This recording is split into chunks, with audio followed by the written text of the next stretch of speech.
Hello everyone, and welcome back to my channel. It's been a long time since I've posted, so I've decided to share with you one of my best games that I've played so far. Not the best game overall, but it shows how many people think that endgames aren't as important as the opening and middle game. Lots of people think that, oh, endgames, you can't really reach them in actual practice and actual play.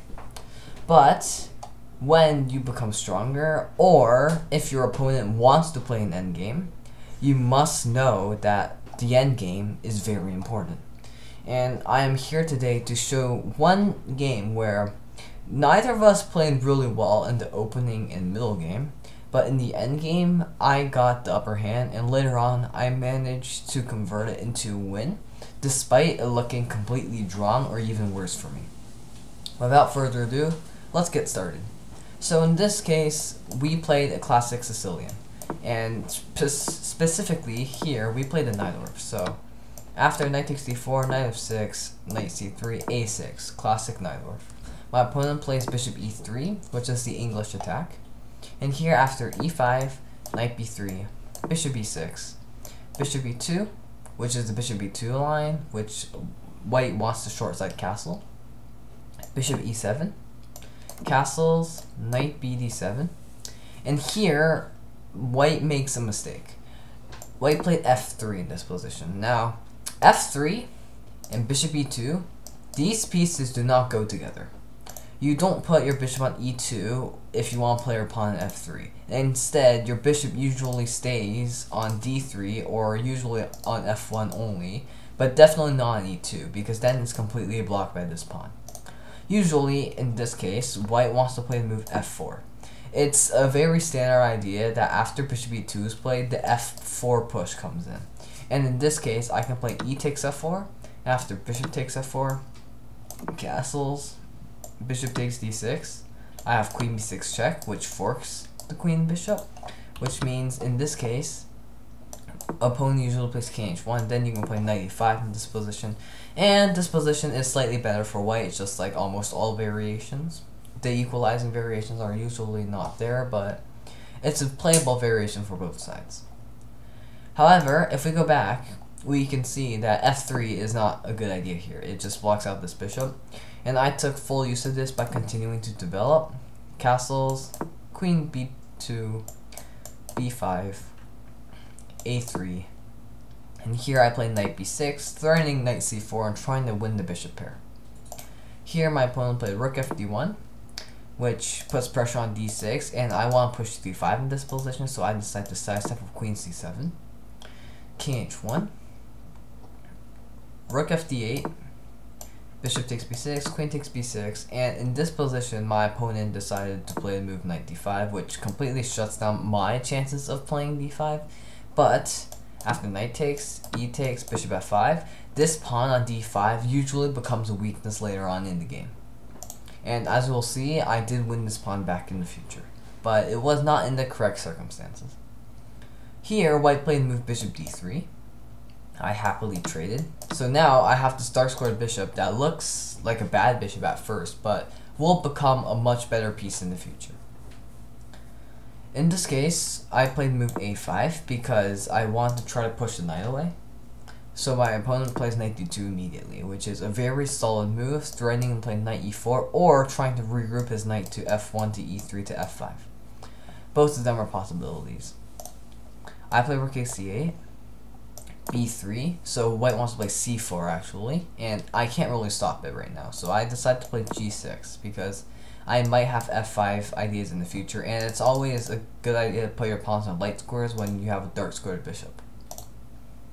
So here c4 is played, b takes c4, knight takes c4, queen a7.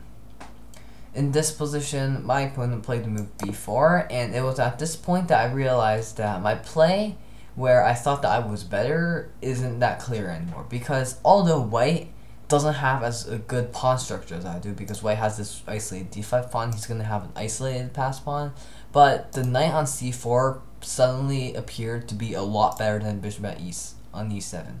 And although black is definitely not worse here, like it's still playable, it's not the best position to play in now.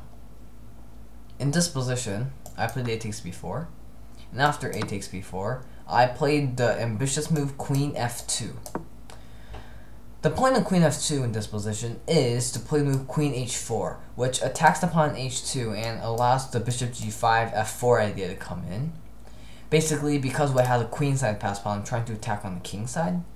And also, after queen h4, the c4 knight is also hanging, followed by the b4 pawn if the c4 knight ever moves. In this case, my opponent didn't realize what my plan was, so he played rook d2 to kick out my queen. And here, I took advantage of queen h4. And here, my opponent played a move that I didn't see, and it was quite a beautiful move. He played the move knight a5. And the point of this is because after I play queen takes b4, he has to move knight c6, which forks my queen and rook. This was really well spotted by him, and I have to give him credit, because after this, I wasn't so sure that I was actually better. So anyways, I carried on. I played the move bishop g5, attacking the rook. And here, after rook b2, I didn't find the win in this position when I actually had one. So in this position, I don't know if you guys will be able to spot it, but you guys can feel free to take your time and spot the winning tactic in this position.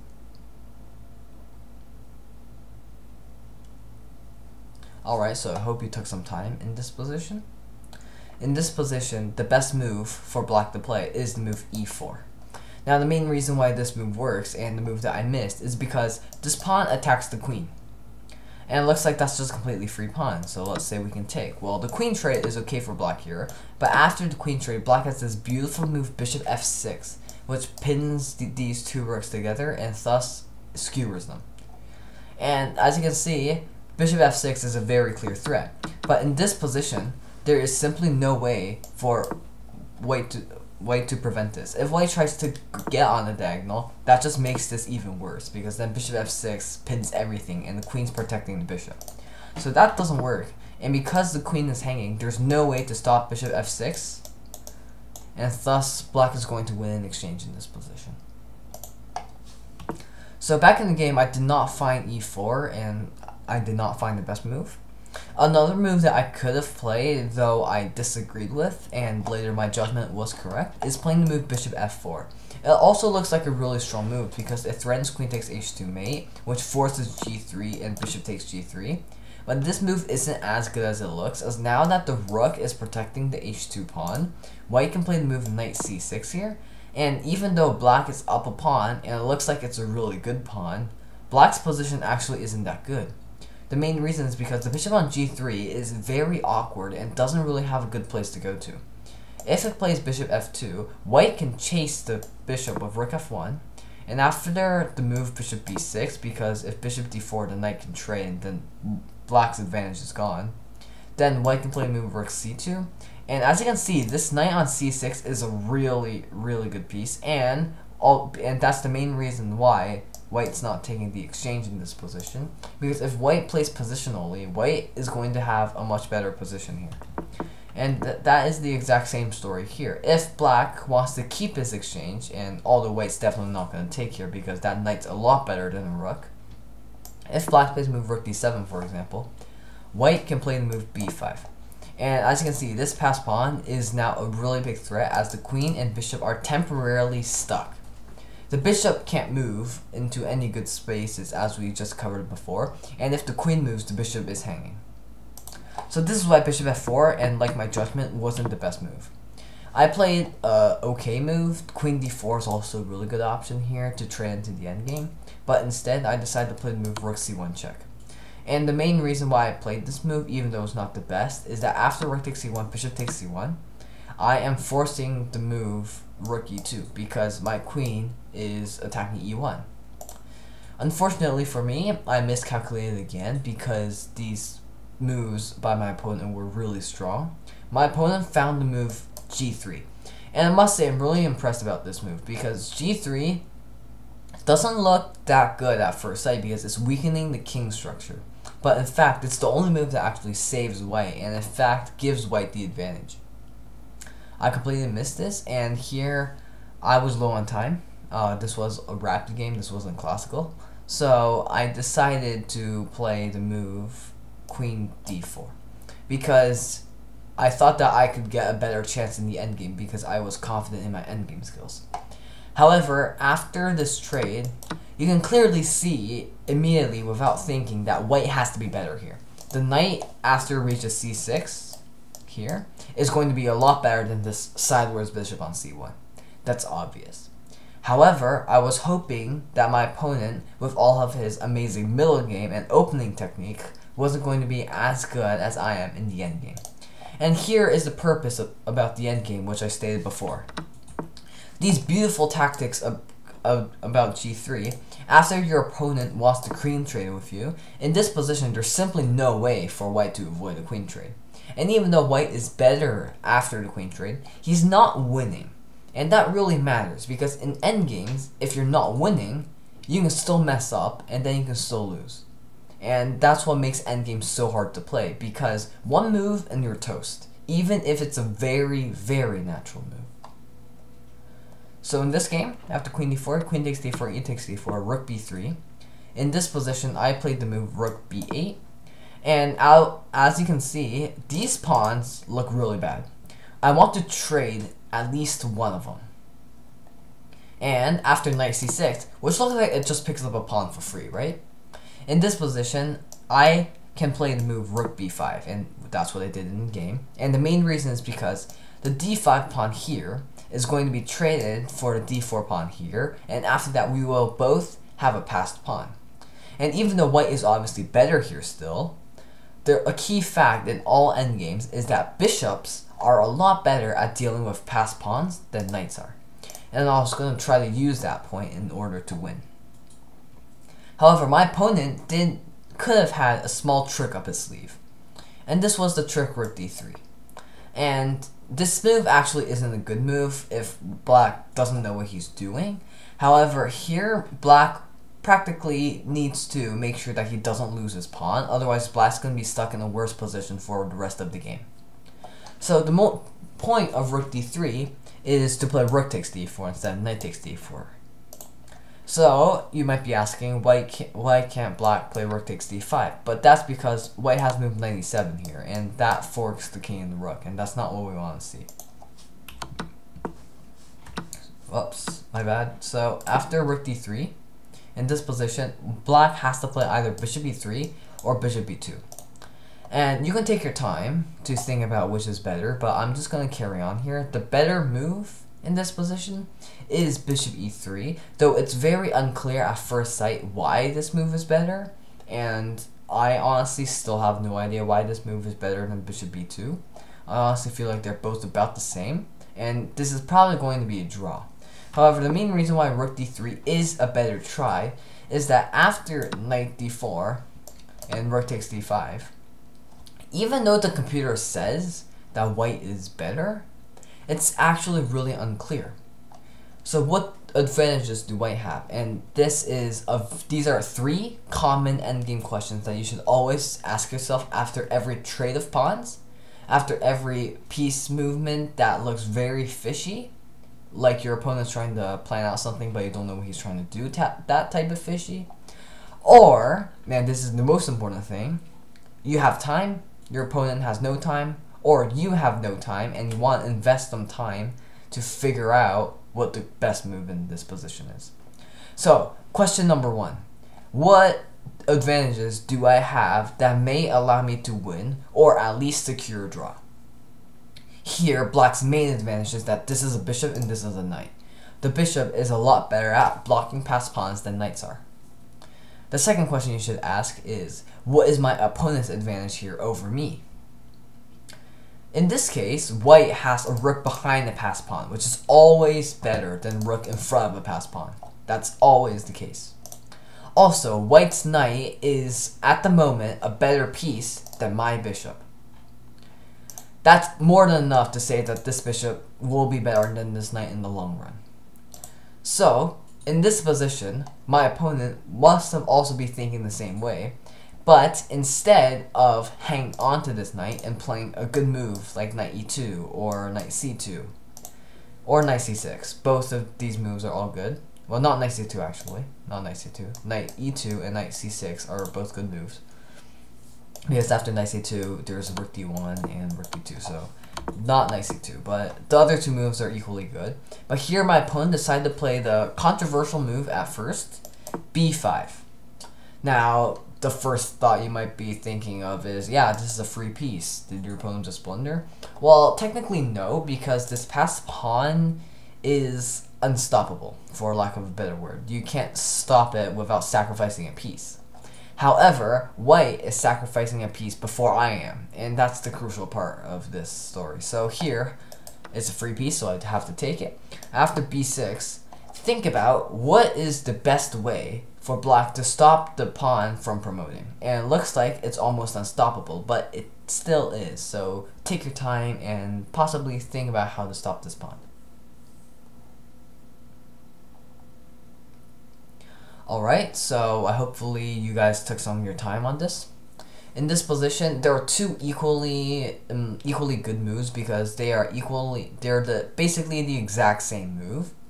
So the move I played in the game is bishop rook d1, and after rook d1, king g2. In this position, I played the move bishop e3.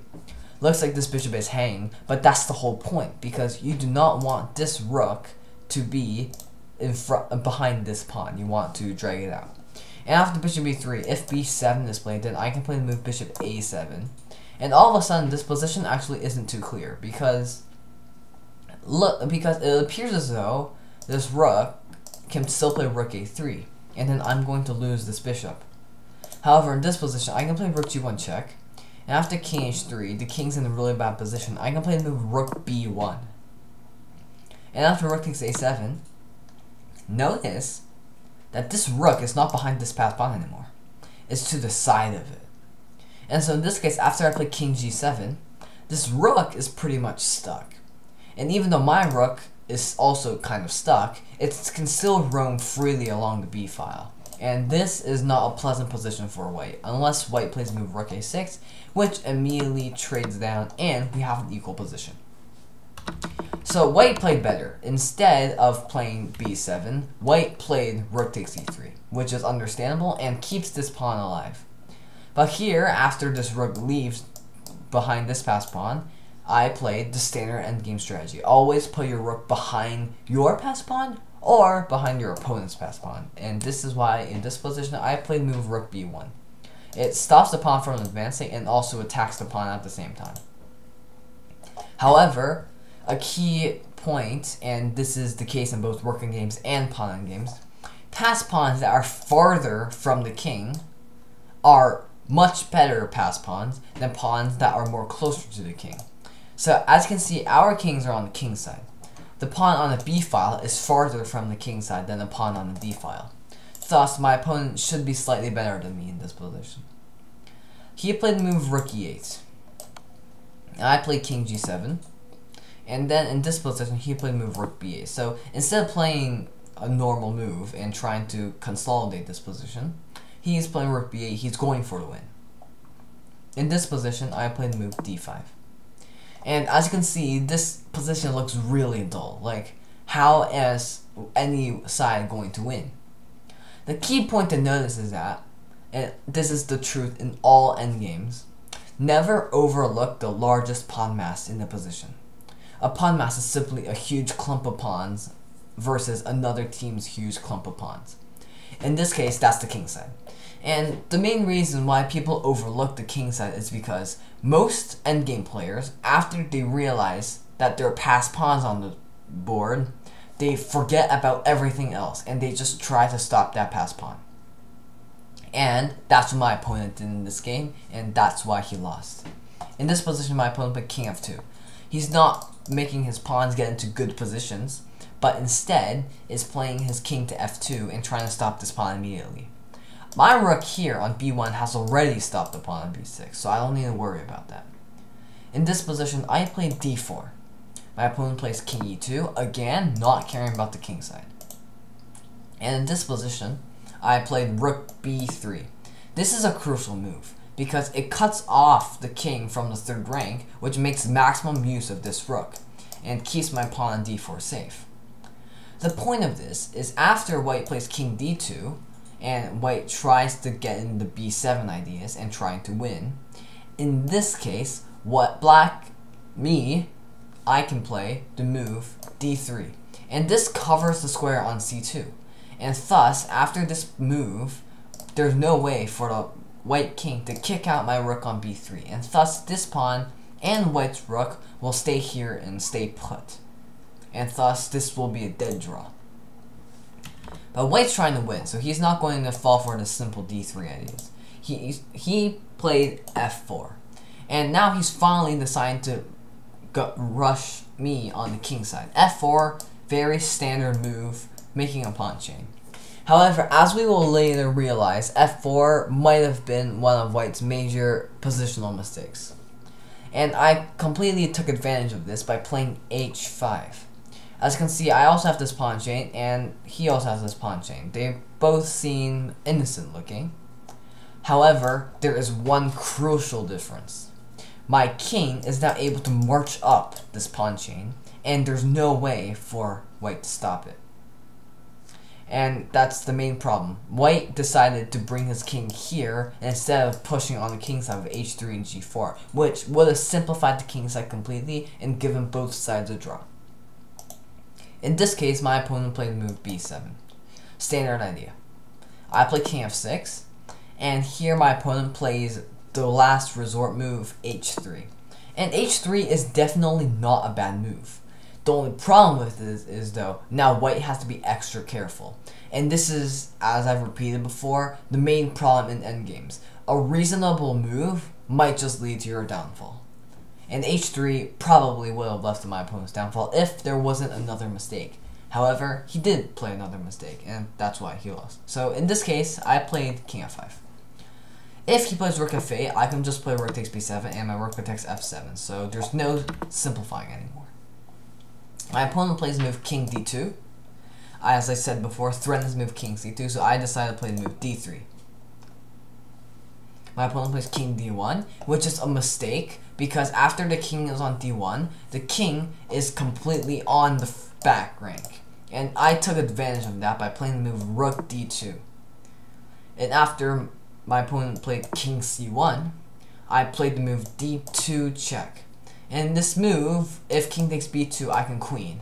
So my opponent can't take my rook, and thus he must bring his king back. However, if you compare this position to this position, and you can see that his king has completely retreated by 1 rank.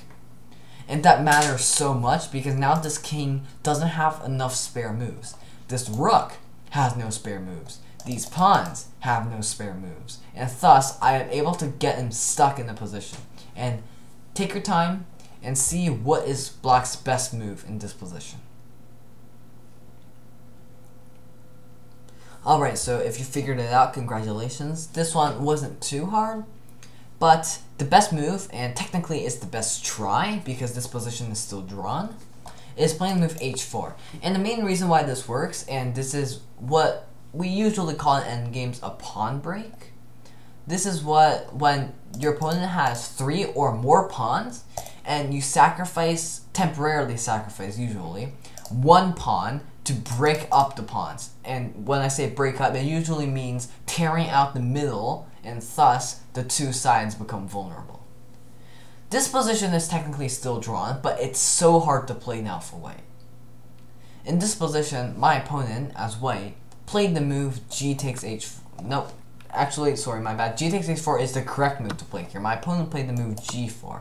And after this, king takes f4. My opponent played the move rook c8. And after rook takes b7, king takes d... Well, he didn't play king takes d2 immediately. He played rook c4 check. And after king g3, rook c3, king g2. Now he played king takes d2. But in this, we'll come back to this position. But as you can see, black's up a pawn now, and he's going to win. So, where did white go wrong? Well, as I've said before, g takes h4 should have been played here. And this also looks really fishy, because after king takes f4, how is white supposed to survive this? I mean, sure, white can play the move king e2, but black is definitely better here, isn't he? Like, he has the better king, he's going to be able to push his pawn, he can just play king e3 and win these pawns now, right? And this is the main point of endgames, and this is why it makes endgames so hard. If I played king g3 in this position as black, I'm actually losing, because in this position, white can play move h5. If I play g takes h5, the g file is suddenly open for checks, and thus after rook g8 check, king takes h3, b8 queen, rook takes, the d2 pawn is gonna fall, the f7 pawn is way too behind, and the h pawn is the h pawn, and it's never a good pawn. So in this position, if I played h4, king takes d2, king g2, rook g8 check, king f2, rook h8, whoops, king g3, king e3, f5 for example, rook g8 check, king h3, king f2, f4, rook g2, f3, rook g8, king h2, and white just slowly bides his time. h3, here white can just play rook h8, and after king h1, rook takes his mate. And as you can see, that would just be a complete bust for me. So king g3 doesn't work because after the beautiful move h5, the g file is suddenly opened up, and thus black actually loses. So in this case, what else could I do? I'm going to play move f5, but then again, the exact same trick is what white can be doing right now. White can play move h5, and this seems innocuous at first, but after g takes h5, the g file is opening. Whoops. The g file is open again, and this means my king can never cross the g file to take the h pawn. And even though it looks like I have a passed f pawn, this doesn't matter because in this position, black's king cannot come to the e file because there are checks, and it cannot come to the g file because there are checks. So in this position, black's king is stuck, and thus he can't actually promote anymore. So after white plays h4, it is now black is the person who doesn't have any moves. The d pawn can't move, though the best move is still d1 queen and sacrificing that pawn. So that's the best move. And then the rook. It can play rook b3, but then you'll lose the d2 pawn, or you can play rook c2, but then white just moves it out, and then this pawn's going to promote, and then you're losing. So in this position, the rook can't move, the pawn can't move. As we said before, the king can't move, because they'll have to come to the g file or the e file, which will be checked.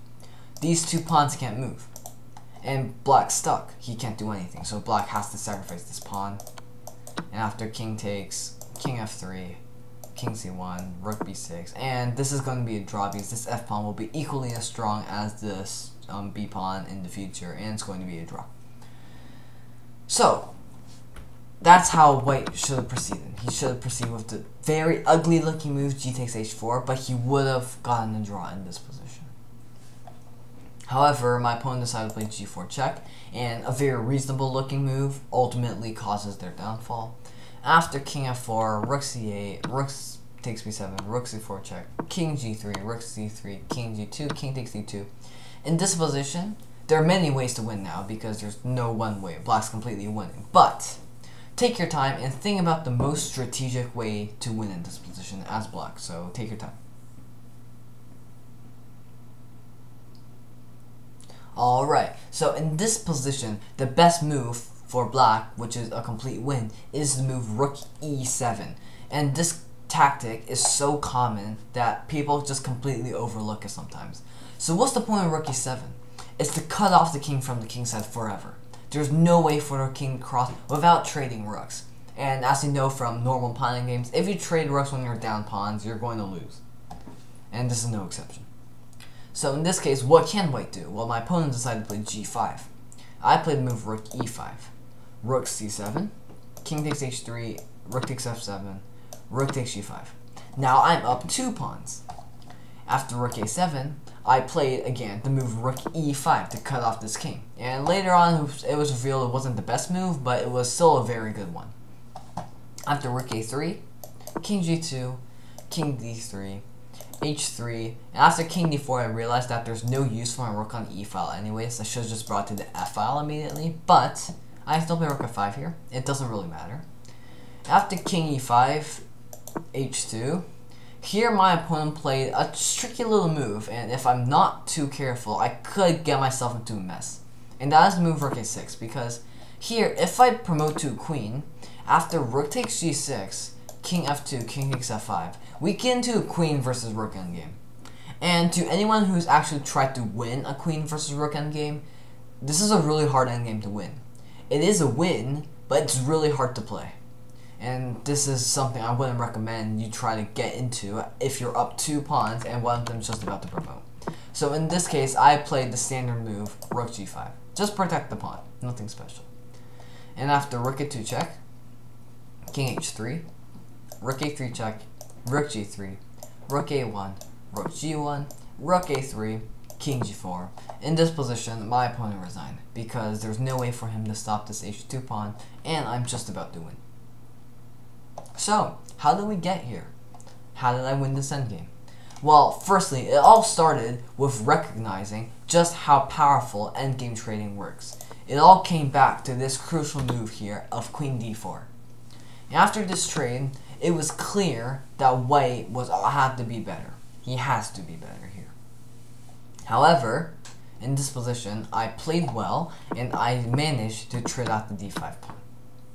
Then my opponent decided to go for the ambitious move of trading knight for bishop with a long series of tactics, but I was able to get my rook behind the passed pawn, and thus I wasn't worse. This is an equal position now. I later pushed my pawn, and I continued dominating my opponent's position. And in this position, I played the move h5. And h5 allows my king to come straight forward, and thus will give me the win later on in the game. After b7, king f6, h3, king f5. After king d2, d3, my opponent played the mistake king d1, which allowed me to bump his king backward just one more space. And here I played the crucial move h4, which allowed my opponent to make the mistake of playing g4 check instead of g takes h4, which allowed me to completely simplify the position and allow me to win 2 pawns and thus the entire game. So that's how I played this endgame, and this is the common theme for all endgames. Remember the 3 questions, all the way when we were at queen d4. Firstly, what is my opponent? What advantages do I have? Number 2, what advantages does my opponent have? And number 3, what is my opponent planning to do? And these 3 questions will be able to answer. If you're able to answer all 3 of these questions every single move, you're going to be playing endgames really well. However, usually you don't have the time to do that, and you just have to think about which positions are critical, and this one is a very good example of a critical position. In this case, this is when you're able to win, and you're able to get a very good conversion, and thus your victory, your sweet, sweet victory. So yeah.